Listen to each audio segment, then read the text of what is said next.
petit déjeuner politique et on accueille notre invité Boris Vallaud qui est député des Landes et porte-parole du Parti Socialiste. Bienvenue.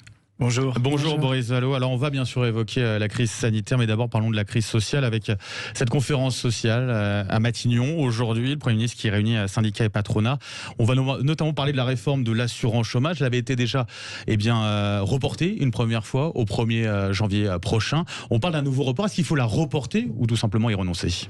Écoutez, je crois que la demande très majoritaire des organisations syndicales qui sont aussi aujourd'hui à Matignon, de nombre de partis politiques, c'est qu'il faut renégocier complètement le fonctionnement de l'assurance chômage pour que nous ayons une réponse qui corresponde à la réalité de notre temps. Nous avons une réforme qui a été décidée par le gouvernement, vous le savez, en dehors des partenaires sociaux, qui leur a été imposée. Alors que normalement, c'est le produit de la démocratie sociale, du dialogue entre les partenaires sociaux, qui fait 40% de perdants en période normale, parce qu'il est plus dur de se recréer des droits, plus dur de réussir à être couvert par une allocation. Et vous voyez bien, la crise va durer. C'est pas simplement un report qu'il faut consacrer, c'est l'abandon pur et simple de cette réforme et confier aux partenaires sociaux le soin de renégocier les termes de cette part du contrat social. Vous avez la même position sur la réforme des retraites qui sera aussi au menu des discussions ? Oui, je dois vous dire que c'est une position, là aussi, qui est ancienne, puisque nous avons combattu à l'Assemblée nationale cette réforme qui, là aussi, va faire beaucoup de perdants, notamment par ceux qui auront des carrières pénibles, par ceux que nous avons applaudis à 20h, vous voyez, les infirmières, parce qu'il y aura la fin de ce qu'on appelle les catégories actives, donc un certain nombre d'entre elles devraient travailler plus longtemps. Il y a cet âge pivot qui fait que, finalement, vous aurez à choisir entre, gagner moins ou travailler plus. Et ceux qui ont commencé tôt, qui ont eu des carrières pénibles, seront les victimes de ça. Donc, oui, il est temps, là aussi, de renoncer à cette réforme. Et il faut que ce rendez-vous du dialogue social ne soit pas seulement formel. Je vous rappelle que le Premier ministre, M. Castex, avait déjà annoncé un changement de méthode, avait déjà réuni les partenaires sociaux, qui ont été obligés de leur écrire tous ensemble pour lui dire que ça ne peut pas être simplement un exercice de style, mais que sur le fond, la démocratie est vivante aussi de la confiance qu'on fait aux partenaires sociaux. Vous parlez de Jean Castex, il a présenté samedi son plan sur la pauvreté, 700 millions d'euros pour éviter à des milliers de Français de tomber dans la précarité. C'est suffisant, c'est une bonne chose. Le gouvernement se rend compte au final qu'il faut apporter ou aider à ce niveau-là ? Écoutez, c'est toujours un peu tard. Ça a été un peu tard au moment du confinement. Il avait soutenu ceux qui avaient un emploi, il avait oublié ceux qui n'en avaient pas. Et ils étaient déjà nombreux. Vous avez, comme moi, les chiffres du nombre de ceux qui viennent grossir les banques alimentaires, du million de Français qui ont basculé dans la pauvreté, des étudiants qui vont avoir du mal à trouver un petit job pour compléter leur revenu, leur bourse, l'aide de leurs parents. Vous avez la difficulté de ces jeunes actifs à trouver un premier emploi.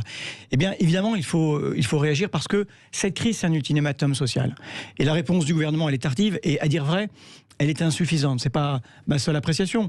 C'est l'appréciation d'ATD Carmon, de beaucoup d'associations qui s'occupent de précarité. Il faut des réponses structurelles. Et parmi ces réponses structurelles, il y a l'augmentation des minima sociaux et leur ouverture aux jeunes. Nous, on réclame ce qu'on appelle... C'est clairement pas le choix du gouvernement. C'est pas le choix du gouvernement. Nous, on réclame un minimum jeunesse parce qu'il y a besoin quand même de pouvoir démarrer dans la vie, de pouvoir se nourrir, de pouvoir se vêtir, de pouvoir se chauffer. Tout ça est extrêmement important. Songez, s'agissant du RSA, qu'il était, au moment de sa création, de 50% du SMIC. Aujourd'hui, du fait des règles d'indexation, il n'est plus qu'à 39% du SMIC. On ne vit pas avec le RSA. Et quand on n'y a même pas droit, ce qui est le cas des jeunes avant 26 ans, eh bien, on se retrouve dans des difficultés desquelles on peut ne jamais ressortir. Et donc, c'est insuffisant. Et il faut des réponses structurelles. Et au-delà de ça, moi, la crainte que j'ai, c'est que nous ayons des réponses à courte vue. Il y a un certain nombre d'enseignements à tirer de la crise. J'évoquais ceux dont nous avions vu à quel point ils nous étaient nécessaires. Les soignants, bien évidemment, ils sont à nouveau soumis à rude épreuve. Mais je pensais aux caissières, aux éboueurs. Est-ce que vous pensez que, véritablement, le patron d'une grande enseigne vaut 300 fois le salaire de sa caissière ? Il va falloir se poser la question du partage de la valeur jetée, de la partage de la masse salariale entre ces métiers dont on n'a pas pu se priver et les hauts salaires. Il y a besoin de plus de justice. C'est-à-dire qu'Emmanuel Macron oublie d'une certaine façon les plus démunis, les pauvres. En fait, ça reste le président des riches pour vous. Écoutez, la réponse elle est du gouvernement, elle est incomplète. La bataille pour l'emploi, je la soutiens, elle est absolument nécessaire. Mais il y a une question d'effectivité. Quand j'entends le gouvernement dire nous allons augmenter le nombre des services civiques. mais alors qu'il n'a pas réussi à le faire dans les années passées. Quand j'entends que nous allons porter à 150 000 le nombre des garanties jeunes, et je soutiens cette mesure que nous avons inventée. Il en avait annoncé 500 000 il y a 3 ans. Alors voilà, il va y avoir des centaines de milliers de chômeurs en plus. L'insertion par l'économie est une des réponses, mais nous savons qu'elle ne suffira pas à absorber la pauvreté. Et nous ne pouvons pas, dans cette période, j'allais dire, abandonner ceux qui en général sont les premiers à être touchés par la crise et qui sont les derniers à profiter d'une reprise. Et donc cela, il faut les accompagner, et je pense en particulier, je le redis, à la jeunesse. La majorité pénale, c'est 16 ans. La majorité civique, c'est 18 ans, mais la majorité sociale, c'est 26 ans. Autre crise, Boris Vallaud, c'est bien sûr cette crise sanitaire. Est-ce qu'on se dirige tout droit vers un reconfinement, selon vous ? Écoutez, comme chacun, j'espère que ce ne sera pas le cas, qu'on n'en aura pas la nécessité. Mais si on a la nécessité, il faudra probablement s'y soumettre. Vous savez, je regarde cette question-là avec de l'exigence et de la modestie. De la modestie parce que c'est difficile de gérer une crise sanitaire. Et de l'exigence parce que les Françaises et les Français ont besoin de comprendre les décisions du gouvernement. Et pour cela, il y a besoin de pédagogie, il y a besoin de dialogue, il y a besoin de concertation, et notamment avec les élus locaux et les élus nationaux. Et de ce point de vue-là, je dois vous dire qu'il est assez désagréable d'apprendre à la télévision finalement les mesures décidées par le gouvernement, par l'exécutif, sans que nous ayons eu l'occasion d'en parler. L'unité nationale que réclame à corps et à cri le gouvernement, il ne se décrète pas. C'est pour ça que vous avez voté contre l'état d'urgence sanitaire ? Oui, parce qu'à partir du moment où vous dites, nous allons, dans une situation normale, devoir vivre avec le Covid, eh bien, si c'est la situation ordinaire, c'est la loi ordinaire qui doit s'appliquer. Ou alors des mesures qui sont proportionnées, c'est-à-dire qu'il n'y a pas de nécessité de prendre un certain nombre de décisions par ordonnance. Le Parlement peut siéger en continu, peut continuer à faire son travail. Il peut contrôler l'action du gouvernement. Oui. On a besoin de clauses de rendez-vous régulières, parce que songez aussi à cela, et moi c'est une inquiétude. Dans le moment que nous vivons, nous devons faire la démonstration que nos libertés publiques, nos valeurs, la démocratie, le débat, ce ne sont pas des désavantages. Mais c'est quoi, c'est un exécutif qui est antidémocratique ou autoritaire ? C'est un exécutif qui doit être le garant de la vitalité du débat démocratique, et pour cela, en assurer la réalité et l'effectivité. C'est-à-dire que vous faites le constat que ce n'est pas suffisamment le cas ? Non.